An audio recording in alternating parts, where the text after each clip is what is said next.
Bonsoir Thomas. Salut Nadia. Alors tu es venu nous parler des incroyables faillites d'un de nos services de renseignement, la DGSE, qui a été pointé du doigt dans un article du Monde. Et il nous parle de un de nos services secrets qui est la Direction Générale de la Sécurité Extérieure, donc qui s'occupe du renseignement extérieur, qu'il s'agit de préserver la France des menaces liées à l'étranger.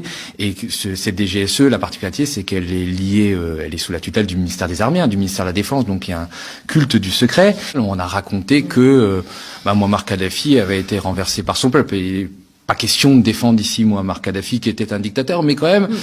On a un peu aidé le peuple libyen, on l'a même beaucoup aidé à renverser Mouammar Kadhafi, et même dans le cadre de son assassinat, il y a des espions libyens qui ont fini par parler dans des journaux très sérieux comme Mediapart, notamment qui s'appelle Rami El Obeidi, qui est un ancien coordinateur du renseignement extérieur, l'équivalent de la DGSE libyenne, qui a dit mais vous savez, les gens qui ont tué Kadhafi, là, qui ont sorti de son égout, c'était des agents de la DGSE française et qui l'ont abattu. On a tout organisé, on a tout fait, ça a été confirmé par de nombreux témoins, et c'est vrai que l'implication du gouvernement français dans l'assassinat de Mouammar Kadhafi et dans sa chute est quand même assez patente, surtout que c'est pas forcément pour des motifs très nobles.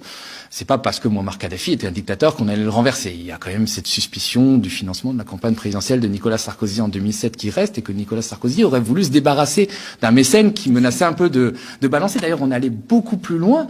C'est que non seulement on s'est débarrassé de Kadhafi, mais à un moment, on a envoyé le service action de la DGSE, donc les commandos de la DGSE, essayer de se débarrasser de Saif al-Islam, qui était le fils de Kadhafi, qui est un peu le successeur de Kadhafi, qui, on se souvient à l'époque, était très médiatique. Donc on a envoyé un commando le liquider, sauf que, pas de chance, ils sont tombés sur un autre commando russe, celui-là qui était venu l'exfiltrer. Il y a eu même des affrontements entre les commandos, des commandos français, et il y a eu 3 morts parmi ces commandos français. Il y a eu vraiment un rôle catastrophique de la DGSE, parce qu'évidemment, au-delà de la chute de Kadhafi, que pas beaucoup de monde regrette, il y a eu la déstabilisation d'un pays, la Libye. On a fait absolument n'importe quoi pour, en fait, cette petite guéguerre privée qu'a menée Nicolas Sarkozy.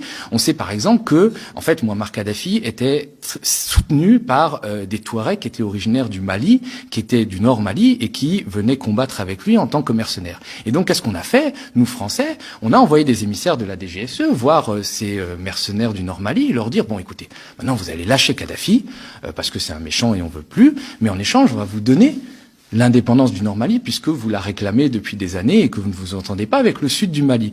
Qu'est-ce qui s'est passé quand Kadhafi est tombé? Les arsenaux d'armes libyens ont été ouverts, ces mercenaires-là sont repartis avec leurs armes au nord Mali, sauf qu'ils ne sont pas repartis tout seuls, puisqu'entre-temps il y avait des djihadistes qui s'étaient infiltrés, et tout ça a donné l'arrivée de Al-Qaïda et de l'État islamique plus tard en Mali, et le terrorisme qui s'est répandu à travers le Sahel. Donc forcément, des fois, on va dire, notre renseignement extérieur a manqué sérieusement de jugeote.